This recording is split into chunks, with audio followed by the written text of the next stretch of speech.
Karena di sini penekanannya adalah kompetensi di dalam pengelolaan zakat. Sertifikat vaksin ini menjadi penting, menjadi syarat dan tetapi apabila pemilihan pengurus Basnas yang baru tahun 2022 sampai 2026 dalam seleksi ini, penerimaan ini itu ada tahapan-tahapan yang telah kita keluarkan. Tes tertulis maupun tes wawancara itu kira-kira muatan konten isinya itu apa saja? Iya, terima kasih. Jadi bukan berarti mau membocorkan soal ini. Iya, iya. Ya, betul. Jadi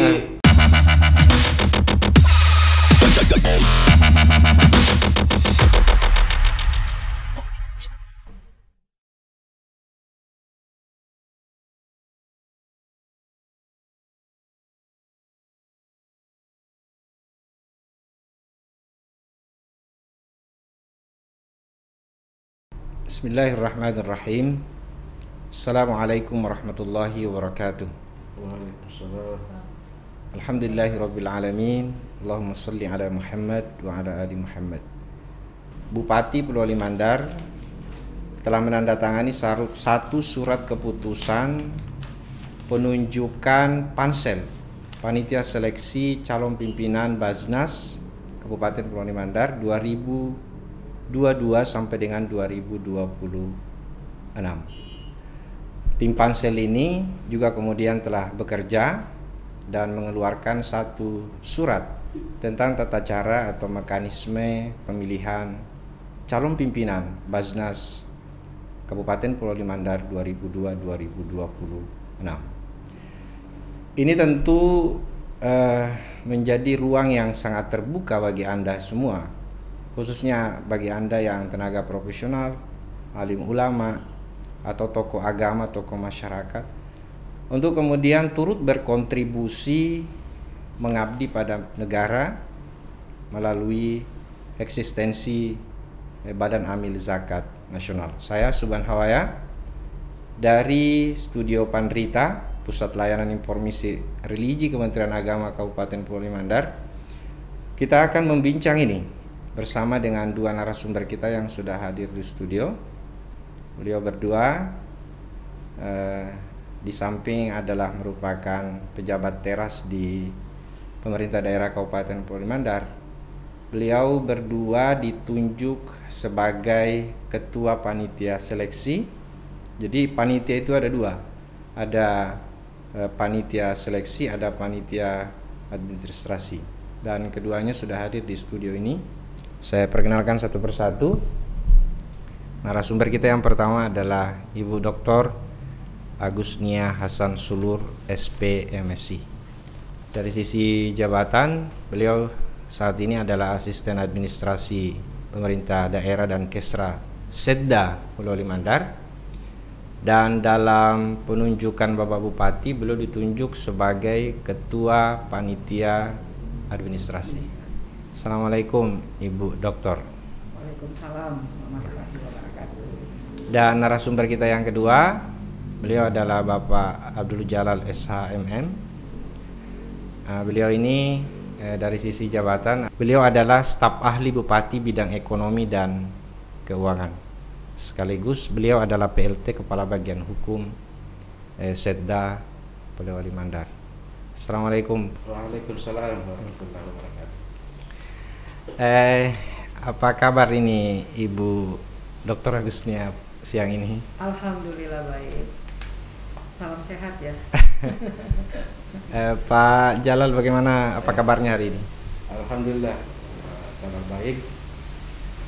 Sebetulnya janjian kami tadi ini pagi, Ya. cuma karena kondisi teknis diundur pada siang hari ini.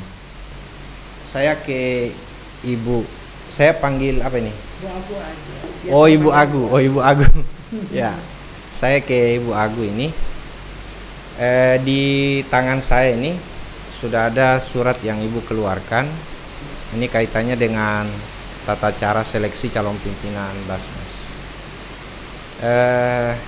Untuk maju sebagai calon pimpinan Basnas, mungkin ini masyarakat kita perlu tahu, kira-kira syarat apa saja yang harus dipenuhi oleh bacalon? Ya. Ya, silakan Ibu Agu. Iya, jadi Bisa dibuka masker. buka masker ya.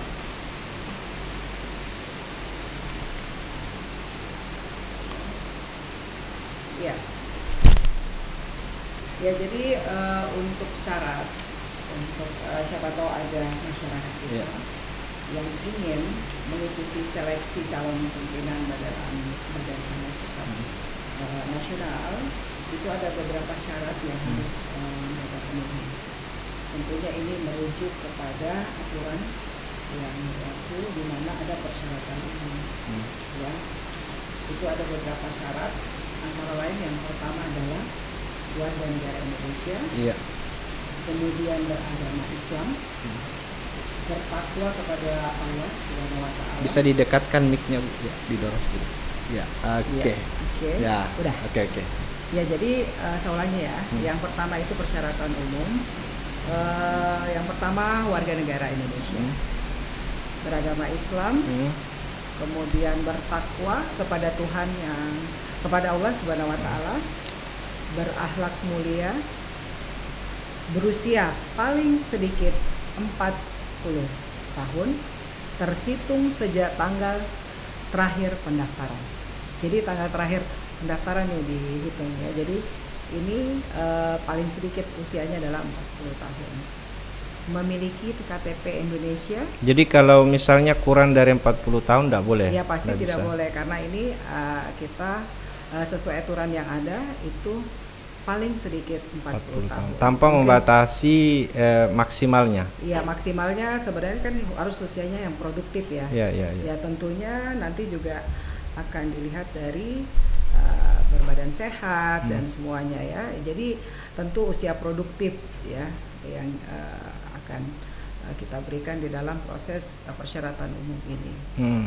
Kemudian memiliki KTP Indonesia, jangan sampai KTP-nya KTP. Iya. Ini nyambung dengan yang pertama, warga negara Indonesia. Ya, terus kemudian naturalisasi tidak boleh, Bu? Ya? Naturalisasi tidak boleh. Oke. Kemudian bersedia berdomisili di ibu kota Kabupaten Polewali Mandar. Ya, jadi jangan sampai dia tidak bersedia, misalnya ada dari luar ya. Mendaftar terus kemudian tidak berdomisili di Kabupaten Polman. Ya, ini tidak harus, ini juga menjadi persyaratan umum. Meskipun misalnya yang bersangkutan itu tinggal di luar provinsi, dia orang Mandar, dia Polewali Mandar, tapi domisilinya di luar. Iya. Jadinya makanya ini menjadi persyaratan, ya harus dia bersedia walaupun dia di luar, tetapi dia bersedia dan domisilinya di sini. Ya. Terus kemudian yang ke-8 itu sehat jasmani, rohani dan bebas narkoba ya, dan dari kantor BNN. Ya, jadi kita kan Polman ini sudah memiliki kantor BNN, jadi untuk keterangan bebas narkoba ini harus berasal dari BNN Kabupaten Polewali Mandar. Jangan sampai BNN luar nih. Jadi siap. harus BNN Kabupaten Polewali Mandar. Kemudian yang 9 adalah memiliki kompetensi yang dibuktikan dengan SK atau rekomendasi di bidang pengelolaan zakat. Ya. Rekomendasi dari mana ini, Bu? Ya, tentu yang berkompeten dalam hal ini. Karena di sini penekanannya adalah kompetensi di dalam pengelolaan zakat. Oh ya. Ya. Misalnya beliau berpengalaman selama ini juga terlibat pengelolaan zakat, apakah di masjid bisa saja ya, atau umumnya ini yang penting ada bukti bahwa dia memiliki pengalaman di dalam pengelolaan zakat. Ya, di bidang pengelolaan zakat. Jadi bisa juga dalam bentuk SK ya. Jadi itu bisa dibuktikan. Kemudian yang 10 adalah tidak menjadi anggota partai politik. Pasti ya. ini ya. Iya, tidak boleh. Ini bukan kegiatan politik ya. Jangan sampai dipolitisasi. Jadi itu menjadi syarat juga. Kemudian tidak terlibat dalam kegiatan politik praktis. Iya. Nah, itu juga harus, karena Basnas ini harus bersih ya dari kepentingan-kepentingan politik. Kemudian 12, tidak terlibat dalam organisasi terlarang. Pasti itu ya. Ya, itu udah pasti. Kemudian yang 13 adalah bersedia bekerja penuh waktu sesuai ketentuan dari pemerintah. Jadi tentunya ini adalah bentuk komitmen ya dari yang berminat, dia harus tunjukkan juga. Kemudian 14 adalah bersedia diberhentikan sementara sesuai ketentuan yang berlaku apabila sebagai PNS. Oh ya. Jadi ini kasus kalau yang bersangkutan yang mau mendaftar ini adalah ASN ya. Ya, misalnya di ASN, ya dia harus bersedia diberhentikan sementara sesuai peraturan perundang-undangan yang berlaku. Jadi tidak bisa merangkap. Kalau dia PNS ya harus bersedia. TNI juga, begitupun Polri, pegawai, karyawan, guru ataupun dosen pada lembaga swasta, pemerintah ya. Jadi terus kemudian desa, ya, terus pegawai honorer pemerintah pusat maupun daerah, ataupun pengurus dan atau pegawai pengelola zakat lainnya. Ya, jadi dia harus semua nih. Ya, jadi apabila terpilih dan ditetapkan. Jadi nanti terpilih, ya, ditetapkan di periode pimpinan Basnas periode 2022 dan 2026.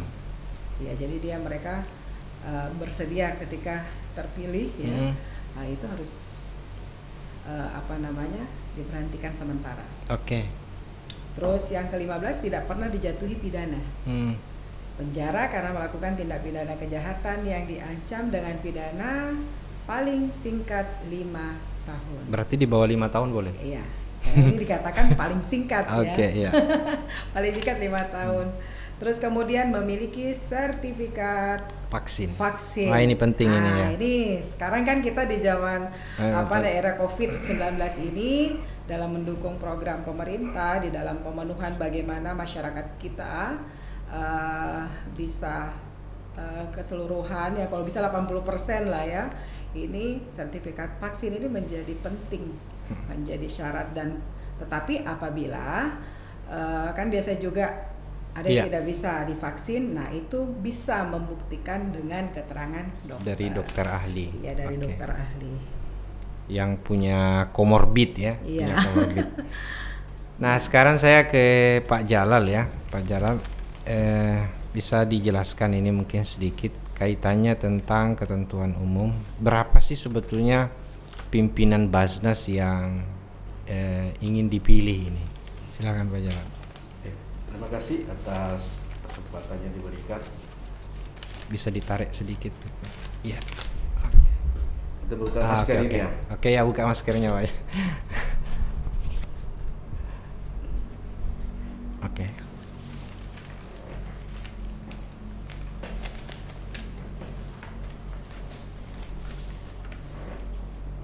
Dipotong-potong nanti ini Bu. Baik. Terima kasih atas pertanyaannya. Jadi berdasarkan regulasi yang ada, baik itu undang-undang tentang zakat, terus peraturan Basnas pusat, terus dijabarkan lagi dengan keputusan Bupati, bahwa jumlah pimpinan daripada Basnas itu ada 5 orang. Iya. 1 orang itu ditunjuk sebagai ketua dan 4 itu wakil ketua. Jadi secara keseluruhan ada 5 unsur pimpinan daripada kelembagaan Basnas ini. Nah, di dalam menjalankan organisasi Basnas ini, masing-masing ketua dan wakil ketua itu punya tugas masing-masing. Iya. Dan mungkin nanti kita diskusikan seperti apa tugas mereka masing-masing. Saya lihat ini ada tahapannya ini, mulai dari tanggal 13 September ya, sampai dengan 29 Oktober. Ya, bisa dijelaskan bagaimana itu nyambung tadi dengan apa yang kita sampaikan di awal tadi. Silakan Pak Jalal. Betul, bahwa di dalam pemilihan pengurus Basnas yang baru tahun 2022 sampai 2026. Dalam seleksi ini, penerimaan ini itu ada tahapan-tahapan yang telah kita keluarkan. Jadi adapun tahapan-tahapan dari seleksi calon Basnas ini, di jadwalnya untuk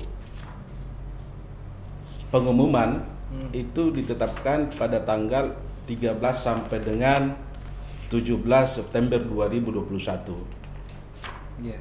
Jadi dari tanggal 13 sampai 17 September itu tahapan kegiatan pengumuman. Jadi disampaikan kepada masyarakat Kabupaten Polewali Mandar yang berminat, diberi kesempatan, diberi ruang untuk mengetahui pengumuman ini. Kemudian jadwal yang kedua itu jadwal pendaftaran. Nah, di jadwal pendaftaran ini diberi batas waktu dari tanggal 20 sampai dengan tanggal 24 September 2021. Kemudian setelah pendaftaran itu ada kegiatan seleksi administrasi. Jadi kita akan panitia akan menyeleksi administrasi bacalon, setiap bacalon, dan untuk selanjutnya itu akan diumumkan. Adapun jadwal seleksi ini mulai dari tanggal 27 sampai dengan 29 September 2021. Nah, setelah administrasi dan pengumuman hasil itu dilanjutkan tahapan selanjutnya itu seleksi kompetensi. Jadi seleksi kompetensi apakah itu tertulis dan wawancara beserta pengumuman hasilnya.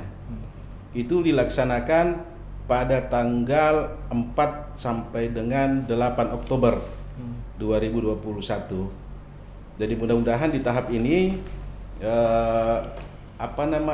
tes tertulis dan wawancara itu bisa mengetahui sejauh mana kompetensi daripada setiap bacalon yang masuk. Setelah, kalau boleh tahu, maaf saya potong ya, dari sisi tahapan seleksi ini dari tahapan seleksi ini, dari sisi kompetensi, kan tadi ada tes tertulis, ada tes wawancara. Bisa digambarkan sedikit mungkin Pak Jalal, tes tertulis maupun tes wawancara itu kira-kira muatan konten isinya itu apa saja?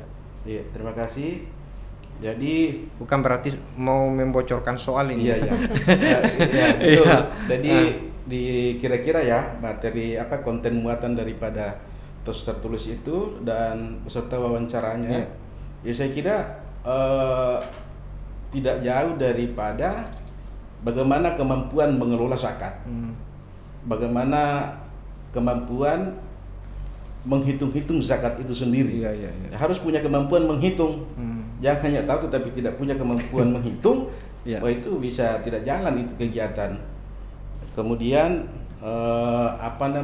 tentu tim yang akan menyeleksi mewawancara sebentar juga kompeten di bidangnya. Jadi tes tertulis itu bentuk pilihan ganda ya? Iya, bentuk pilihan ganda. Jadi kemudian tes wawancara ya saya kira tim seleksinya dari personil-personil yang punya kompetensi. Baik itu yang pertama mungkin ya saya kira yang mengetahui, yang menguasai bidang tentang zakat. Kemudian infak dan sedekah. Saya kira itu materi muatan daripada wawancara nanti. Saya ke Ibu Dr. Agustina. Kita mau menggali mungkin sedikit tentang apa yang Ibu sampaikan tadi tentang persyaratan umum. Ya, jadi sebagai syarat administrasi apa pembuktiannya ya? Jadi salah satu surat pernyataan yang dibubuhi materai. Jadi calon ini pendaftar ini tentu membuat pernyataan yang dibubuhi materai 10.000. Ya sekarang kan materai 10.000 ya, yang menyatakan bahwa calon pimpinan Basnas Kabupaten Polewali Mandar. Dan kemudian tentu ada format ya, itu formatnya nanti bisa diakses ya. Bisa. Melalui nanti kami cantumkan di deskripsi video ini. Oke. Jadi tidak menjadi anggota partai politik, kemudian tidak terlibat dalam kegiatan politik praktis. Jadi beberapa tadi yang menjadi syarat-syarat administrasi itu formatnya sudah disediakan dan itu bisa diakses ya melalui link Kemenak, tentunya Kemenak Polman. Dan ya itu untuk memudahkan juga daripada calon pendaftar untuk melihat format seperti apa ya yang harus disediakan selain dari dokumen-dokumen lainnya seperti itu. Jadi kemudian pengumuman ini juga kan melalui Kemenak juga dan bisa juga mendapatkan informasi dari sekretariat daerah melalui bagian Rekesra Kominfo Kominfo juga itu bisa dan ada nomor telepon yang bisa diberikan. Oke, di dalam surat ini juga saya lihat ada nomor HP yang narah hubung ya. Iya.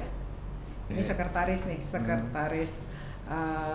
Pansel, panitia seleksi dan administrasi itu semua sekretarisnya itu bisa menghubungi apabila ada hal-hal yang mungkin ingin diperjelas lagi, itu silahkan melalui telepon yang kita sudah terahkan di dalam informasi yang diberikan kepada masyarakat. Untuk terakhir ini barangkali closing statement dari Ibu berdua tentang harapan dan himbauannya kepada masyarakat terkait dengan seleksi ini. Terima kasih, saya ke Pak Jalal dulu. Ya, terima kasih. Jadi seperti kita tahu bahwa kepengurusan lama ini sudah berakhir di tahun 2021 dan akan dilanjutkan dengan kepengurusan baru 2022 sampai 2026. Kita berharap bahwa di kepengurusan baru organisasi ini dapat berjalan dengan baik, dapat dikelola dengan baik dengan personil yang baru. Ya, tentu melaksanakan apa yang menjadi visi dan misi daripada Basnas itu sendiri. Sangat mulia, sangat besar sekali harapan bagaimana menyalurkan itu zakat kepada yang berhak menerimanya, bagaimana itu sedekah, bagaimana itu infak. Jadi inilah yang harus dikelola dalam arti diterima, kemudian dikelola, kemudian didistribusikan kepada orang-orang berhak. Dan untuk mencapai itu tentu kita butuh personil yang bisa melaksanakan dengan baik. Dan kedua, itu yang pertama, yang kedua punya integritas. Nah, kita sangat mengharapkan pengurus baru ini berintegritas sehingga pelaksanaan daripada zakat, infak dan sedekah itu tepat sasaran. Sekira itu harapan-harapan ke depan. Terakhir, Bu. Ya, jadi closing statement dari saya sebenarnya yang pertama adalah panitia yang sudah di-SK-kan oleh Bapak Bupati tentunya dalam hal ini 2 tim itu bisa. Ada berapa orang itu? Ada 10 ya. 10 ya. Iya. 5 tim seleksi, 5 tim administrasi. Jadi kita berharap ini bisa bekerja maksimal dan bisa menghasilkan kualitas daripada pimpinan Badan Amil Zakat Nasional ini untuk Kabupaten Polman, karena ke depan yang kita harapkan adalah kolaborasi dengan pemerintah di dalam pengelolaan zakat ini bisa membantu pemerintah di dalam hal program pemerintah terkhusus di dalam hal pengentasan kemiskinan yang ada di Kabupaten Polman. Jadi kualitas sama tadi yang Pak Jalal sampaikan, kita mengharapkan dari warga masyarakat baik itu di luar Kabupaten Polman, asli Polman misalnya, ingin mengabdikan dirinya melalui Badan Amil Zakat ini dalam pengelolaan zakat itu. Terbuka seluas-luasnya. Dan terbuka seluas-luasnya. Jadi silakan yang berminat mulai sekarang ini sudah mendaftar ya di panitia. Terima kasih. Sahabat-sahabat Kemenak Polman, inilah akhir dari perbincangan saya dengan 2 ketua panitia seleksi. Saya tahu persis bahwa beliau berdua ini adalah orang yang sangat sibuk, waktunya sangat mahal. Terima kasih Pak Jalal, terima kasih Bu Agustina. Mudah-mudahan Bapak dan Ibu sehat, amin. Karirnya makin sukses, amin. Dan sukses dalam menjalankan dan mengantar Basnas untuk 2022 2026. Jangan lupa bahagia. Wallahu muwaffiq ila aqwamit thariq. Assalamualaikum warahmatullahi wabarakatuh. Waalaikumsalam warahmatullahi wabarakatuh.